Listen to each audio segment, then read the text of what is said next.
Good afternoon, everybody. Welcome to LinkedIn Tuesday. We're very glad you're with us today. It is March 28th, 2023. Please note this event is being recorded. It is currently live on Facebook. The recording will be on the Career USA YouTube channel for others to view in the future.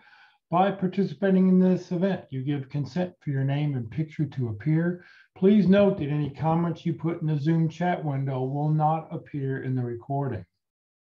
Well, for those people on Zoom, if you have any questions throughout the presentation, please just enter those into the chat window. For those watching on Facebook, thank you for joining us today. Please just enter your questions into the comment field. We're monitoring both feeds. We'll get those questions answered for you as our speaker takes a break. Also, if you'd like to connect with other people who are on the call today, LinkedIn, it's all about connecting with other people. Go ahead and put in your name, your LinkedIn address, what you're looking for, a couple target companies, let people know your contact information, and connect with everybody else who's on the call today. Expand your connections with people all over the US.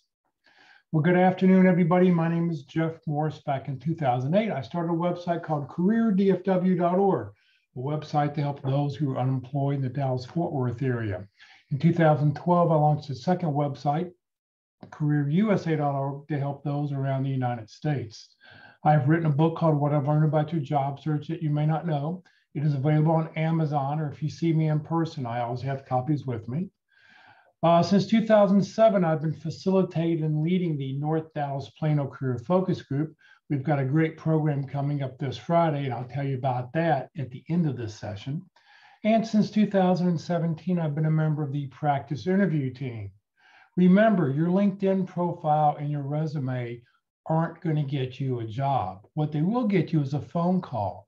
How well you practice your interviewing skills, that's what's going to get you your next job. So for more information, just reach out to dallaspitcrew.com and you can sign up. It'll tell you how to do a free practice interview. Well, we have 4 outstanding speakers who talk about LinkedIn. They rotate through on a monthly basis, and we really appreciate it. You know, LinkedIn is always changing. It's always, everybody's going to talk about it from a little bit different point of view. So today, Ruth Lipsky is with us. She's a career coach. She helps job seekers on a daily basis with LinkedIn, and she's going to talk today about how to drive LinkedIn recruiters to your LinkedIn profile. So Ruth, thank you very much for being with us, and it's all yours. All right. Thank you so much for inviting me for this. And it's good to be able to talk about LinkedIn because everyone has a different view of what LinkedIn should have, what it should include. And the other speakers on this all have their feel for what they're seeing, what they're doing, what seems to be most reasonable. And this is just another version of it. There may be conflicts. You may hear different things about what's good on LinkedIn, what could be avoided. A lot of it is up to you. LinkedIn does not give a lot of information because they're afraid that people are going to work the system to their advantage, which is really what we're going to be talking about today. How are you going to work what we know about LinkedIn to make it advantageous for you? There are 2 reasons why you're using LinkedIn. One is that when a recruiter has your resume in their hand, they're probably going to want to know a little bit more about you. You're going to want to see if there's anything further that could be on LinkedIn that you didn't put on your resume. The resume is really just a smaller portion of what you're capable of doing because you've curated that information for that job. But the other reason that you want to be on LinkedIn is because searches are being done more and more by recruiters who don't want to post jobs, who want to go directly to the source of people and find the folks who are going to be most capable of adding value to their organization. So recruiters more and more are doing blind searches on LinkedIn, looking at titles, looking at skills, looking at experience. And over 1/3 of all jobs being offered these days by companies are coming from recruiters on LinkedIn where they contact you to participate in an interview and you have never actually seen the company or tried to set up time with them. So LinkedIn has 2 purposes. We're going to be concentrating on the second side of how you're going to get recruiters to find you. LinkedIn calculates a score for your profile every day. And it's not going to tell you what is part of that score, nor is it going to tell you what your score is. It's just important to know that behind the scenes, LinkedIn is placing a value on your profile so that it can put it into a presentation for the recruiters when they're doing their searches. Everything you do on LinkedIn has a score associated with it. If your profile is complete, if you have everything filled out, if you've got a lot of connections, if you have information in your interest area, when you do a job search, when you connect with people to network, everything that's on the home page is going to increase your score every time you hit the enter button. If you stop your activities on LinkedIn, your score starts going down. Now, you can't see your score, and LinkedIn isn't going to tell you what the point value is for any of these features, but we can make some assumptions that writing a recommendation for someone will give you more points than just endorsing them for a skill. Writing a recommendation takes more time, takes more energy, takes more thought than just saying that you think this person has a skill. So we're making some assumptions along the way as far as what's important on your resume, not just from what seems logical, but from what we're seeing as recruiters are looking more carefully at who is showing up at the top of their profile. When a recruiter does a search on the LinkedIn recruiter software, they're going to be able to put in a job title, in this case is a project manager. They're generally going to look for a geographic area if it is a job that requires some in-house activity, but they're going to put in some skills too. In this case, we're looking for business strategy and we're looking for analytics. What comes back are 42,798 different profiles who have enough of this information that they could be considered in a search. Notice that the people who come up first in this are going to be the ones that are probably looked at most closely. LinkedIn does not do anything randomly. There's a reason that LinkedIn put Emily Dalton at the top of nearly 43,000 other candidates.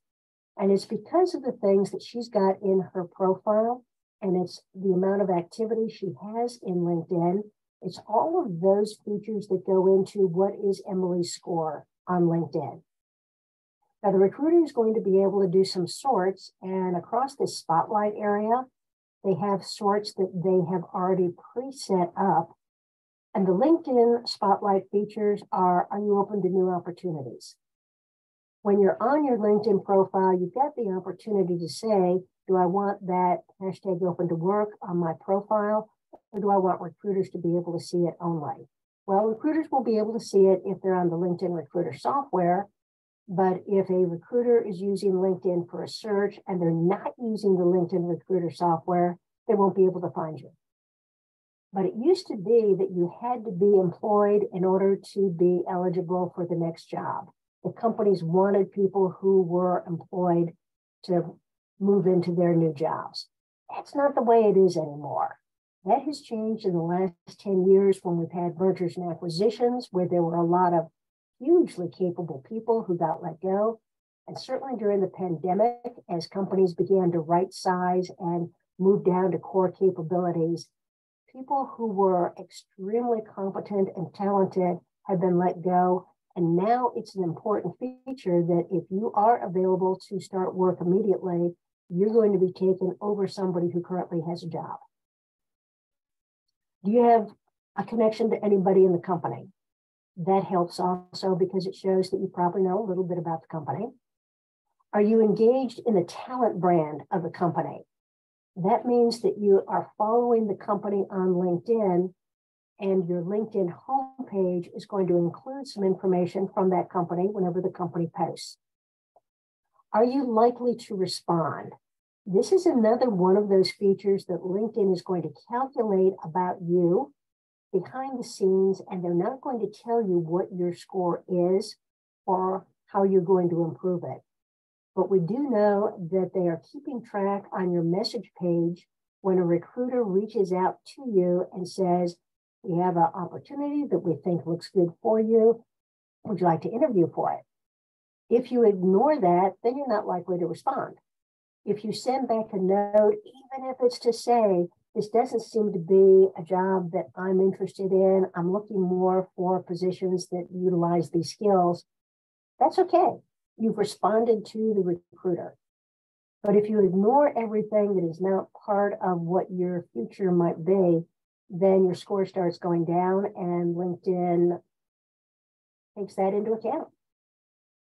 Past applicants is the last area that LinkedIn is looking at for where they want to put you on the recruiter list. Companies are giving preference to people who are frequent applicants. If you have the ability to apply for more than one job at a company, that's looked favorably because it's assumed that you know more about the company's products, its culture, maybe what some new activities are going to be. So these 5 areas in the spotlight are going to bring you up to the attention of the recruiter, because if a recruiter has 42,000 names to go through, they're probably going to take a look at the first 100 fairly carefully and probably not go too much past that if they have some reasonable candidates there. Your goal is to be in the top 100 by ensuring that you have a full and complete profile, that you are active on LinkedIn, that you are connecting with people and companies that you want to be moving toward, and that you're responding to recruiters when they reach out to you. Now, one of the problems that recruiters have in LinkedIn Recruiter and on any other search on LinkedIn is the small amount of information that LinkedIn is giving them. LinkedIn is giving them the name, the current headline, geographic location, and the last couple titles that they've had. That's about it. There's not a lot of information here that a recruiter is able to look at and say, this is a great candidate. So one of the things we're going to be looking at more carefully is how to utilize this headline area so that you're talking to the recruiters more carefully and indicating what your value is to the company. So let's take a look at that. Just a reminder, the priorities of the LinkedIn algorithm are mutual interest first. They're going to be more interested in, are you active? Are you interested in our company? Are you engaged in our talent brand? More so even than the title and skills and the quizzes that might be a better match too. So activity on LinkedIn needs to be hugely moved toward what companies do I want to work for and how do I get their attention, as opposed to necessarily the title and the skills. Both are important, you need both, but people tend to neglect this first one on mutual interest, and they shouldn't. So to increase the visibility to the recruiters, one of the first things you're going to want to do is make sure that your headline talks to the recruiter and tells them what it is they need to know on how you can help their company. So here's some examples. Some of them are going to be pretty straightforward. 1 or 2 titles is normally the norm, and then something that says what it is that you do.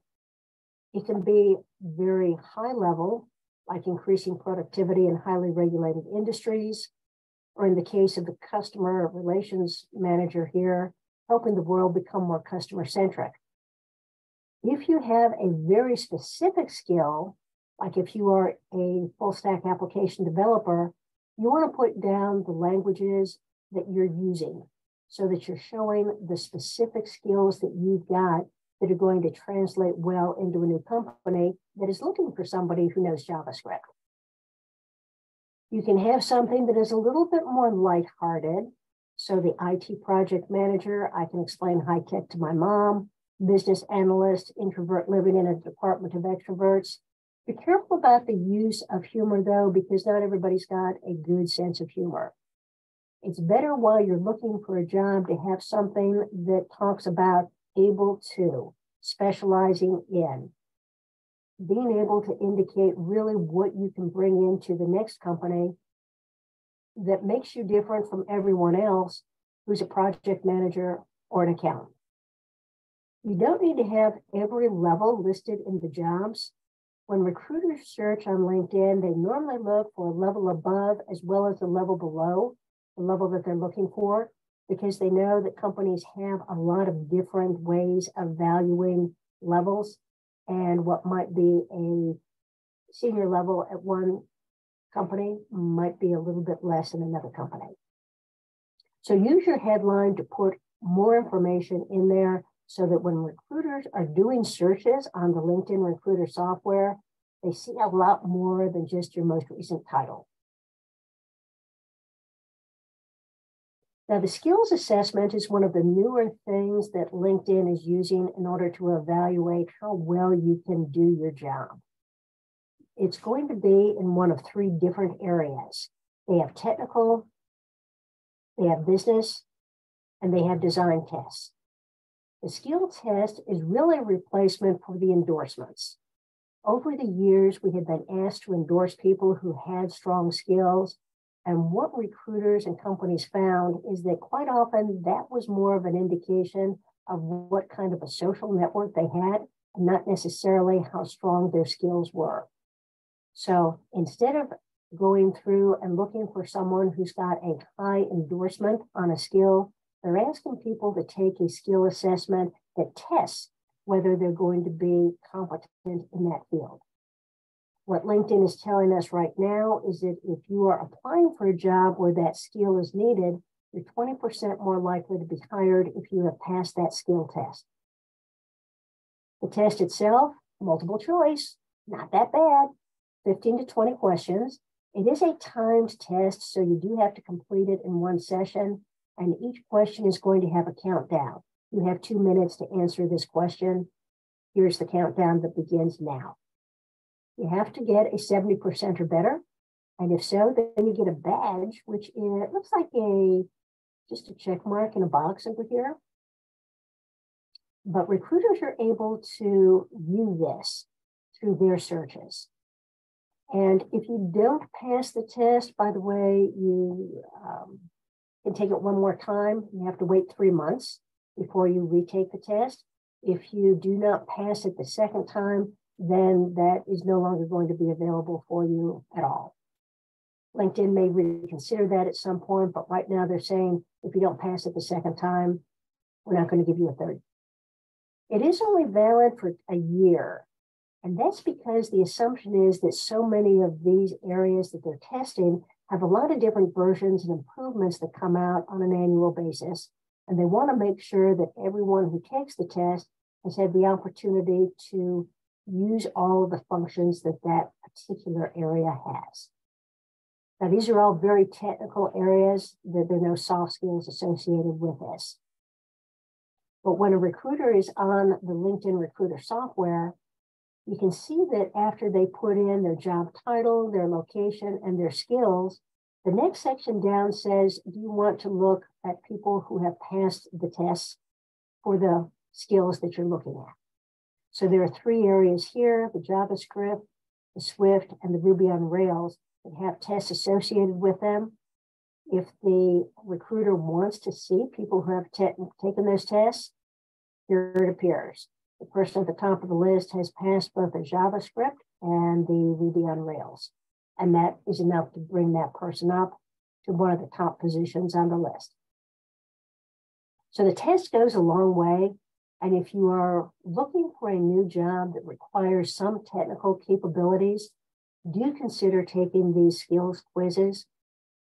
It's going to show up on the recruiter's list and is going to give you a real boost. Now, as we talk about skills, we're talking about words that have power, words that the recruiters tend to be looking at the most. LinkedIn recently provided us a list of the words that recruiters are looking at most often this year. Some of them you're going to see are fairly reasonable, certainly management, communication, customer service.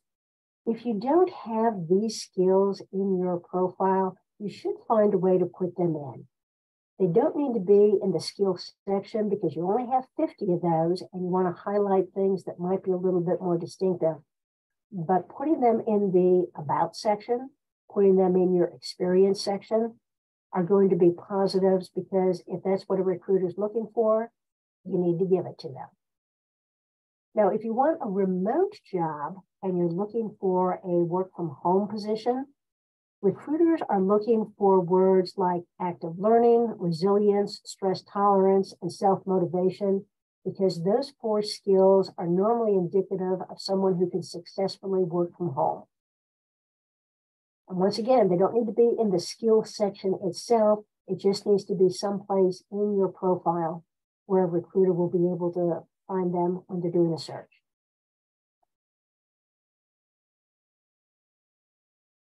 Now, we always ask that you find the skills that are needed for your job.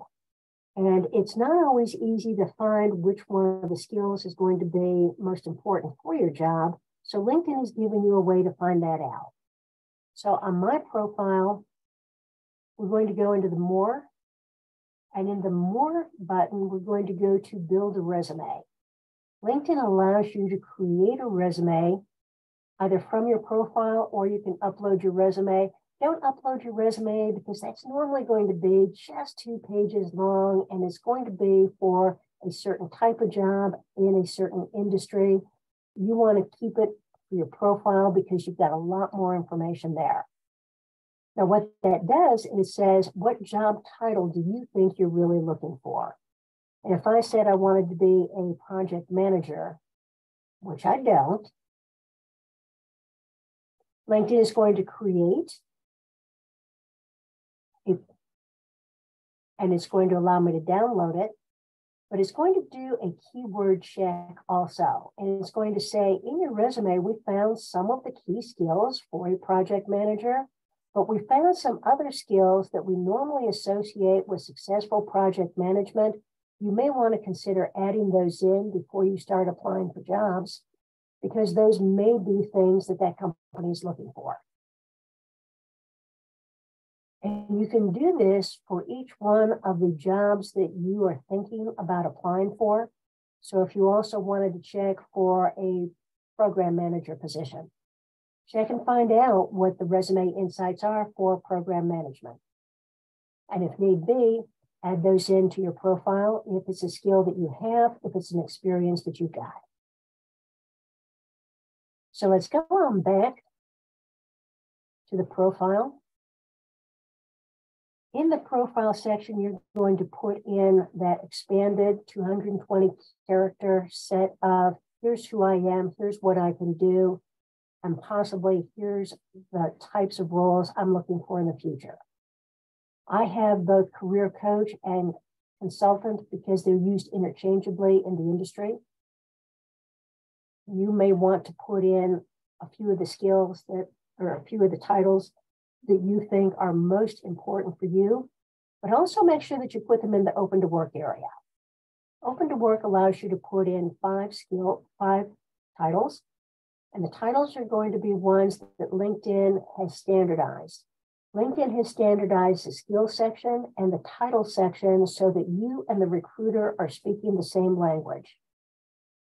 And that's important because, as we see in applicant tracking systems that sit in front of a company's career page, if you say that you are creative, but the company is looking for creativity in the job posting, creative and creativity aren't the same word, and sometimes you don't get credit for that skill. Well, on LinkedIn, if you go into the skill section, you don't have to worry about, am I an adjective? Am I an adverb? Am I a noun? LinkedIn says, if you're looking for something dealing with creativity, here's the word you need to use, because that's what recruiters are going to be using too. So being able to converse with recruiters is an important part of the standardization. And anything that is standardized in this area and open to work, if you wanted to put in a project manager position, it gives you a lot of different project manager types of roles. You pick the one that is most representative of what you want to be looking at for the future. But notice that you can't free-form it.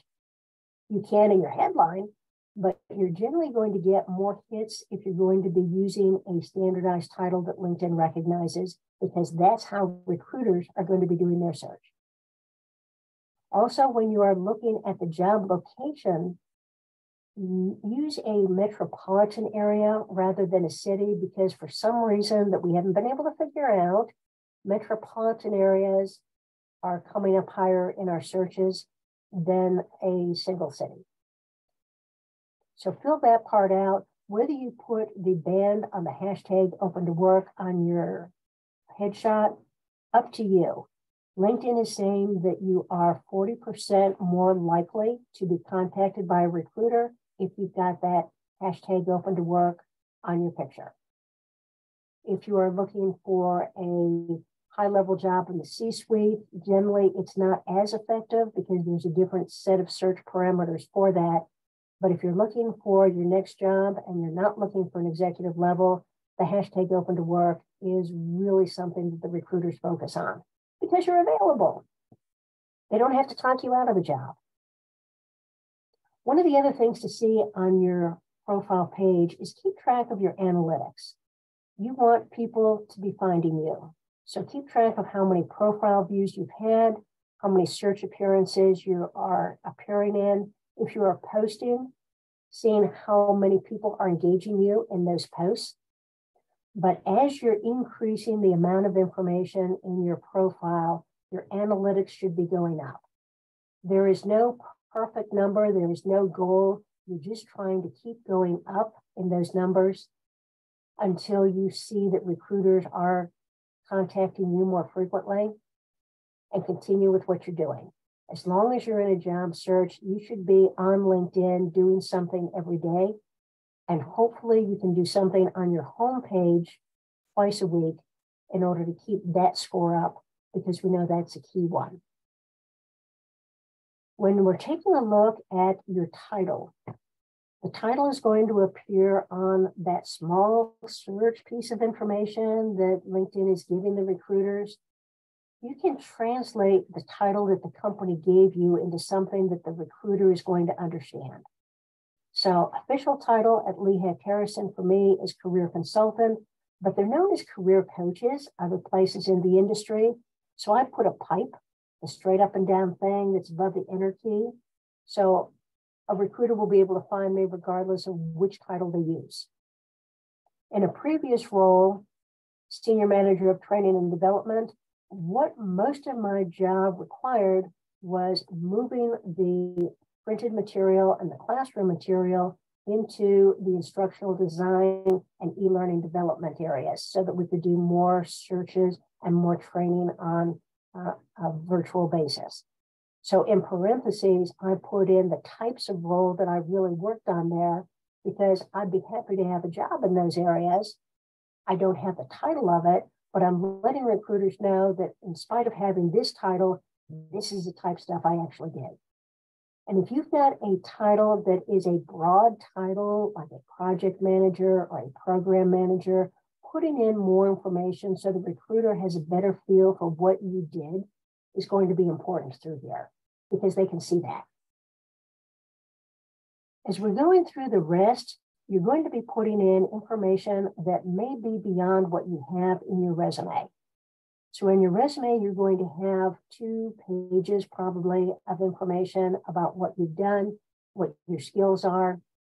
LinkedIn allows you to have more information by saying you can add more profiles to your section. And as you scroll down, this area is going to be held as a stable part, or you can go up to the top and find it here. So when you're adding a profile section, you can add, if you don't have your education, if you don't have your position, most of these core things you probably have. In the recommended area, we get into things that are probably not going to be on your resume. So adding courses. This is a good one because LinkedIn allows you to put in any training classes. And if you're looking for a job that is a little bit different from what you had before, or you're moving into a different industry, you want to be able to show that you are a lifetime learner. And adding the classes that you took during your time with your last company is going to indicate to a recruiter or a hiring manager that you are continually taking classes that could benefit you and are going to benefit the next company. Courses that you may want to add are the ones that you had to take on an annual basis from the compliance team. So if you had to take a privacy module, if you had to take an anti-money laundering module, put those in. It's an indication that you understand the need for those types of tests, those types of modules, and the recognition that you're probably going to take those next year and the year after too. So when you're adding courses, that adds more information to your LinkedIn profile, which increases the score that LinkedIn gives you because not everybody is using this. And you're adding more information so that someone who is looking at your profile sees that you're distinguished differently from other people.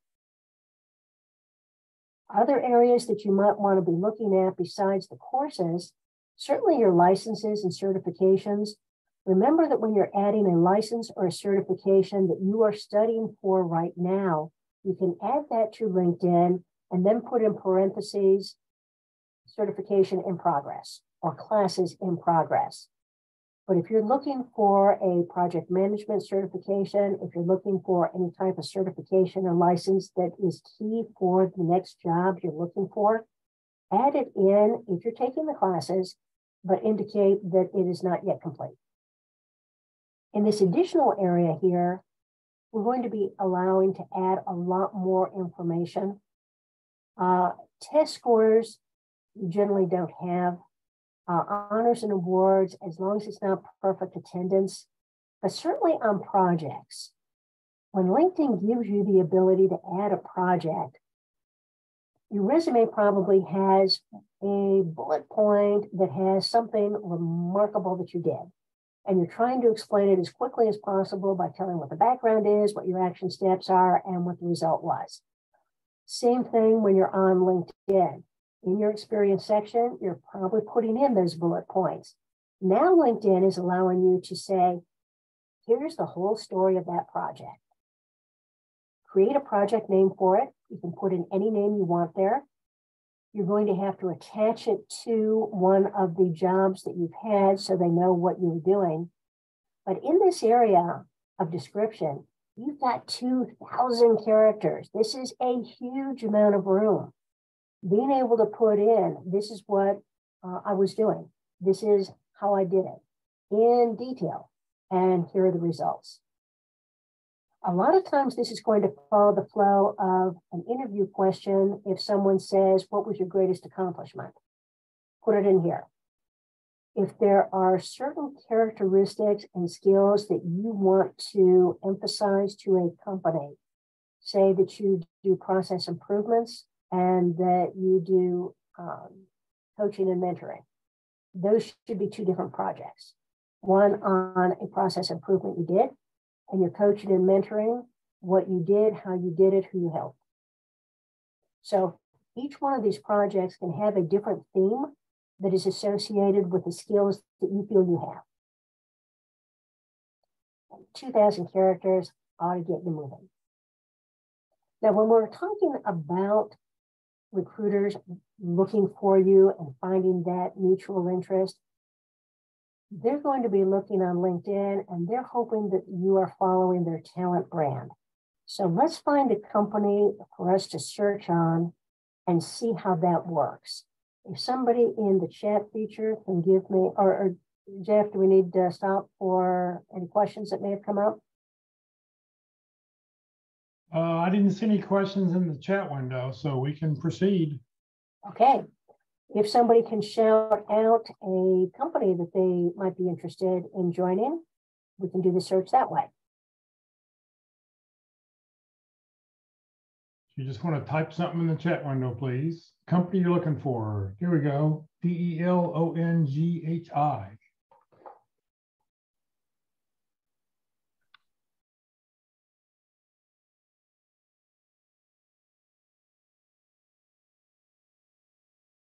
Okay. We've got the company for manufacturing.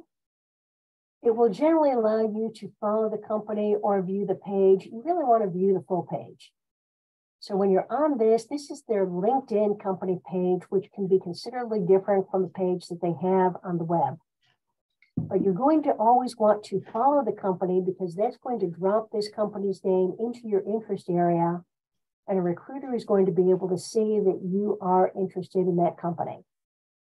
There's information that they're going to give you about their company, what they do, the posts that they've had, but you want to go into jobs, not because you're really looking for jobs. That's better to do on the company website, but because you want to create a job alert.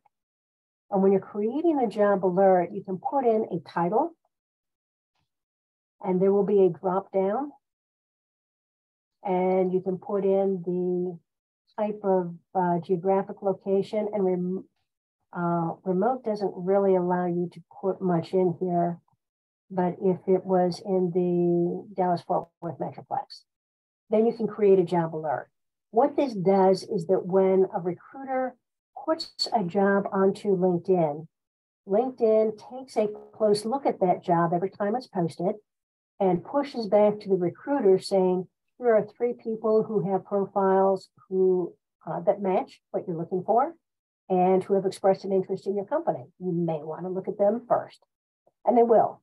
Recruiters will always take a shortcut whenever possible. So creating a job alert is going to be a way of you talking to every recruiter in that company to indicate an interest in that type of role. LinkedIn only allows you to have 20 different job alerts, so use them wisely, because some of them you're going to want on your jobs tab, some of them you're going to want on the companies that you are particularly interested in. Now, you're following it, so that's going to show the interest in the company. That was one of the key spotlight areas. But now we're going to take a look at the people who work in this company. And when you click on people, it brings up all 2,462 employees. We can click on show more, but it says, here's where they live, here's where they studied.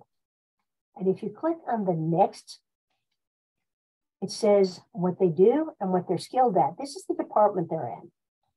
So if you want to narrow down your search for people who might be helpful to you, you can do it by location. So you're looking at maybe their home office or their local office that might be actually doing the recruiting for the position that you're interested in, or you can find their department that you think you're most interested in. If you hit next again, you get 2 more columns, what they studied, which is coming off of their LinkedIn profile, but it tells you how you're connected. And if you click on the first, I don't have anybody there. Get back to it. Second degree connections, yes. So when you've got a first degree connection, that's wonderful, because now you can simply send them a message and say, I'm interested in a career move into the DeLong Group, and I noticed that you're working there. How do you like working there? Do you know anything about this particular job, who the hiring manager is or who the recruiter is? Getting information from the inside. Sometimes you find out it's not even a real job. They've already got somebody internal that they're tapping for it. But if it is a real job, being able to know a little bit more about who you need to be talking to, who the recruiter might be, is a really positive thing to do. Now, second degree connections aren't bad, because that means you've got somebody in common in your LinkedIn networks. And it'll tell you who you have in common.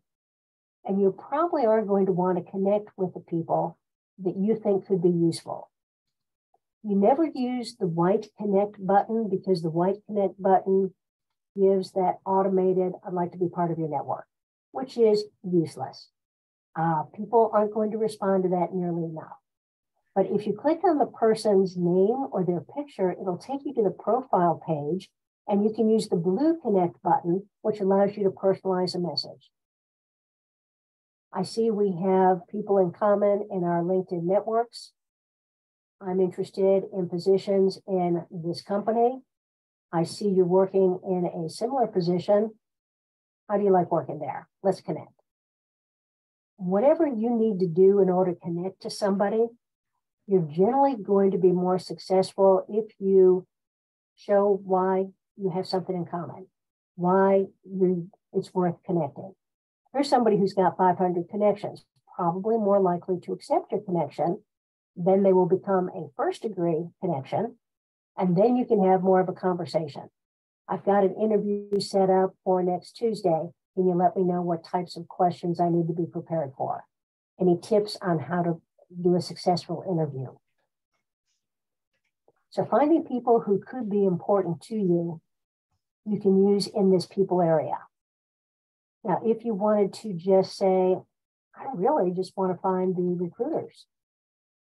When you type in the word recruiter, this company has 12 people who are either currently recruiters or talent acquisition. LinkedIn uses those interchangeably. You don't need to have separate searches on that. Or this person at some time in their past was a recruiter, but might not be a recruiter right now. So you're going to go down and you're going to take a look at the tiles that they have here. Some of these people are in the HR department. Looks like most of them are. You have to decide who is most likely to connect with you. You may not want a university or college recruiter if you've got a couple of years of experience. You may not need the executive recruiter if that's not an area you're looking for. Normally, you're going to try and connect to 2 or 3 recruiters so you've got the best chance of getting an acceptance. Because as we know from that earlier talk about the mutual interest and how LinkedIn rewards people, you need to be connected to somebody in the company. You need to follow the company on this page, and you need to connect to a first degree to somebody in this company in order for the recruiter of this company to see you when they're doing a search on the LinkedIn recruiter software. People in recruiting are generally more likely to connect with you because that's their job, collecting people, finding people who might be worthwhile. You need to be quite specific when you are connecting to a recruiter. It's generally going to be along the lines of, I have applied for, then put the job title and the number after it, or some identifiers so they know specifically what job you're applying for. So I applied for this job because of my experience in, my skills in, would love to talk. Making sure that you say that you have already applied for the job, because recruiters are going to push back and they may just send back a note saying, apply for the job. I can't see anything until you apply. So make sure they know that you've actually applied for it. It's in their system. They'll be able to find it. You've got these skills and experience, and you know how to find them on LinkedIn, and you're doing your search. So that type of role is going to help out on the recruiting side. Now, the other thing you can do on this page is you can find who the hiring manager is going to be. So if you're looking for the vice president of sales as the person who you think is going to be the ultimate person, you got 22 opportunities here. And it could be that you're going to be looking for somebody in America as opposed to somebody who is overseas. So you can narrow it down, and 22 is not a bad number to look through in order to find somebody that you think is going to be possibly the hiring manager. In which case, your connection request to a hiring manager would be, I've applied for this job. Once again, be as specific as possible. Because of my skills in, experience in, looks like this job may report into your group. If so, would love to talk. Let's connect. More and more, this is a virtual world. This is how we're finding people. This is how we're connecting with people. This is how we're finding how we're going to be working. And the virtual world is more and more social media and all the other features that are going to be associated with that. And LinkedIn, being a professional organization, is going to be a huge part of a job search where you can find people. Now let's take a look at another way of searching, and this time let's look for a college or university. Somebody give me something that is a school.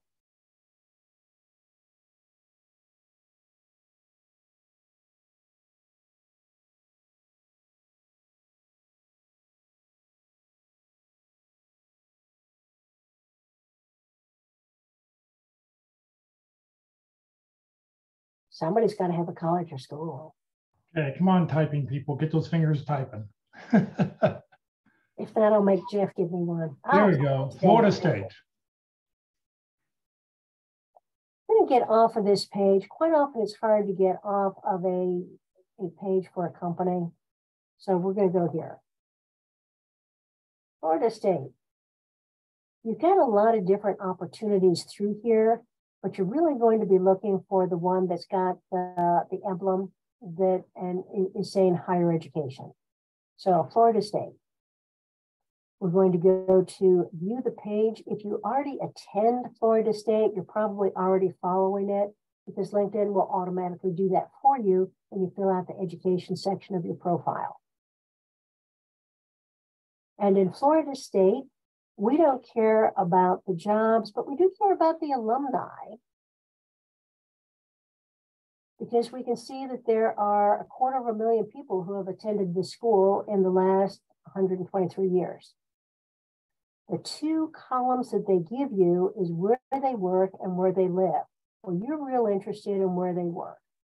So if you wanted to find out people who might be with, let's see what they have here. Microsoft. Say you want to work at Microsoft. There are 294 alumni who have been at Microsoft. And that gives you the opportunity to find alumni who are still working there. So if we go into next, because there's so many of them here, we may want to go into just the people in sales. So I've got 34 people in sales, and let's check this next one more time and see if any of them are first degree connections. Nope, let's get rid of that one. So here are the 34 people who attended the same school you did, are working at a company you want to work in the department you want to be in. Gives you the opportunity to look through, find people who might be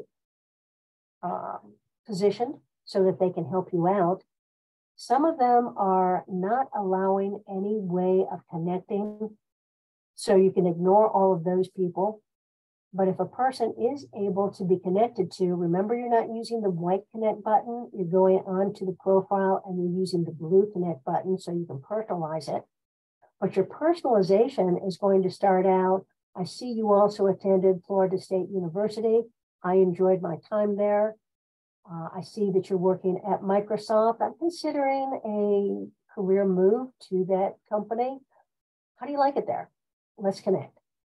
So now you've given a reason to connect. Your alumni went to the same school. This is an amazingly good way to connect with people because people like alumni. If you went to the same school that I did, I think you're probably an okay person. So connecting by utilizing an alumni is going to be a strong way of getting a connection. And it allows you to look for the types of roles that are most important for you. Now, the university college section of LinkedIn is probably the least utilized area that we have. Certainly, if you attended a school, you would know to go out and take a look at that school and take a look at the alumni. But if you've got a kid in college and you're paying tuition, you can follow that school. You deserve it. If your spouse went to a school or college, go ahead and follow that too. If you are looking at a school that got finally into the Final Four for the first time, you can follow any university or school you want. And then when you're doing an alumni connection, you're not necessarily saying you're the alumni, but you're going to be stating it as, I see you went to Florida State University. My wife enjoyed her time there. Or my son is having a great time. And then continue on with the real meat of why you want to be connected to them.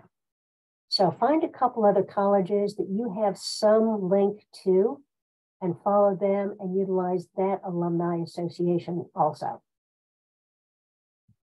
Okay, on those? Okay, let's take a look at the home page because this is where a lot of your points are going to be found in order to increase the score of your profile. LinkedIn wants you to be connecting, wants you to be engaged in conversations. So being able to be on the homepage, take a look at the things that are on your homepage. If it's something that you want to comment on or that you think is a good thing, you can always use this comment section here. If you take a look at these like features, that is so Facebook. Don't use those. Word is that you have no point value by clicking one of those symbols. And if you're not getting a value out of it, you don't need to be there. But when you're on the comment section, you can add a comment here, and you need to have a minimum of 12 words in order to get the maximum number of points for a comment. So it can't just be thanks. It needs to be thank you for posting this. I find it interesting. I appreciate you sharing it. So it's a little bit longer. If you don't agree with it, or if you have another story you want to add on top of it, you can certainly do that. But LinkedIn is hoping for people to start conversations, to continue conversations in order to become more engaging. And you should be doing this twice a week. Twice a week, a comment on something on your homepage. If there are things on your homepage that you don't like, then you can always use the 3 dots to the side here, and you can say, I don't want to see this anymore. But one of the better ways to get points is to start your own post. You're in the midst of a job search. You've got highs, you've got lows, you're learning things all the time. Some of them are positive, some are not positive. But when you start your own post, LinkedIn gives you a lot of points because it takes a bit in order to get that post out there. It takes a little bit of you. And even if it was something like, and they'll start out with, what do you want to talk about? I need help with an interview coming up next Friday. LinkedIn is going to give you some hashtags that are going to increase your voice. So when you're on LinkedIn, normally the people who are in your network will have a chance of seeing your post. It'll be on their homepage if they look at their homepage.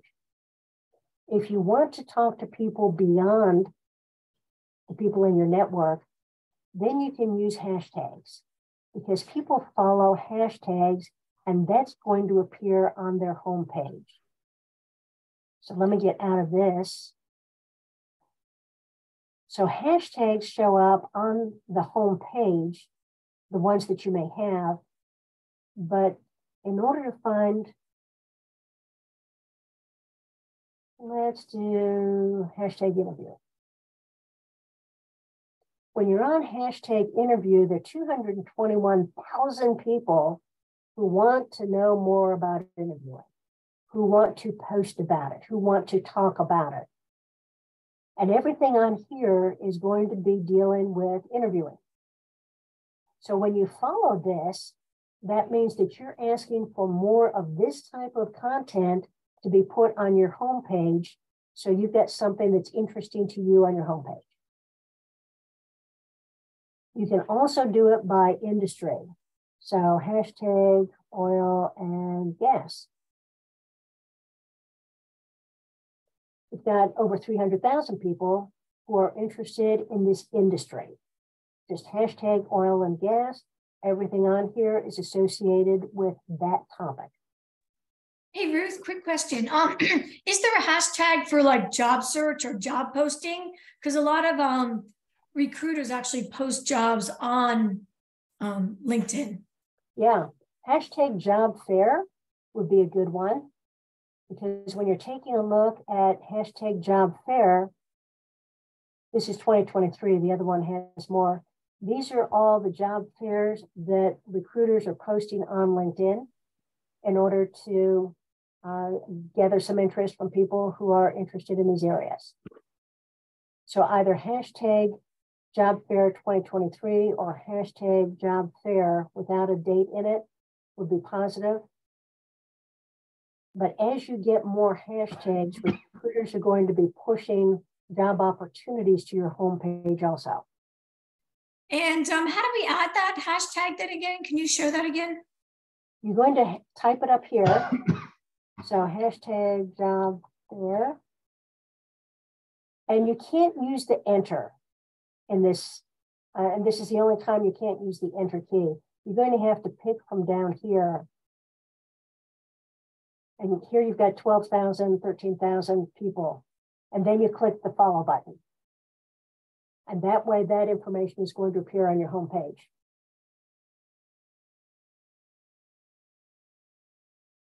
So some of this is going to be very specific. Some of it is going to be broader. So hashtag management has 35 million people following it. If you post something about what you're doing, what you're seeing, asking for help on something, and you put hashtag management, you've got the opportunity of having 35 million people see your post. Now, not all of them are going to see it because it's going to be curated by LinkedIn as to whether it's something that is useful for that person or if they've indicated an interest in getting that type of information. But this goes way beyond what you've got in your network. Okay on that? Okay, do we have time for one more thing, Jeff? Yeah, we've got a couple minutes. Go ahead. Okay. One of the new features is on the Jobs tab. And if we were going to go up here and say, I want to be and we'll stick with project manager because there are all kinds of project managers out there. You're going to be using the all filters section because when you click on all filters, it opens up a panel that allows you to put in a lot more information than perhaps you had seen before. But this job collections area is new. This just came out in January. A green job is a job that is in the green industry, that is making sure the environmental products, that environmental activities are part of their business. Or it is a traditional company outside of the green industry that has a department to make their company more environmentally friendly. If you're looking for something that is more green, LinkedIn is helping you out here. The other thing that's new this year, as of January, hiring based on skills. 76% of jobs require a degree, a college degree, but only 36% of Americans have a college degree. So there's a real mismatch between what companies are asking for and what's available. And a big part of it is most jobs don't need a 4-year degree. So if you don't have a degree or you don't have the degree that they're asking for, then clicking on hiring based on skills takes you to the companies that are willing to look at experience as opposed to simply degrees or the school that you went to. New feature. Okay, questions on LinkedIn? I didn't really see anybody list anything else. Dion said I didn't know about the 12-word matrix portion of comments. Did that used to be 8 and they increased it to 12? It used to be 8. They increased it to 12 as of January of this year. Okay. Yep.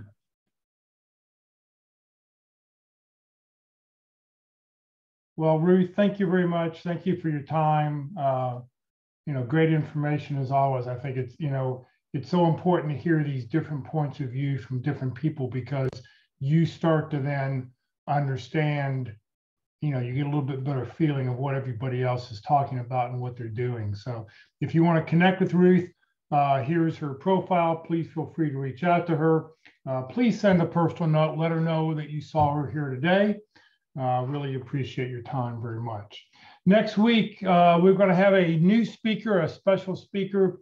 DB Winky she's from the Florida area. She's got a website called resumelinkup.com, and she's going to talk about how to uncover the hidden job market. So this will be a new speaker we've never had before. So join us next Tuesday at 1 o'clock. All right, if everybody will please raise your right hand and repeat after me. I, Jeff Morris, promise to always send a personal note whenever I send a LinkedIn request to anyone. And this includes when I use my cell phone or my computer.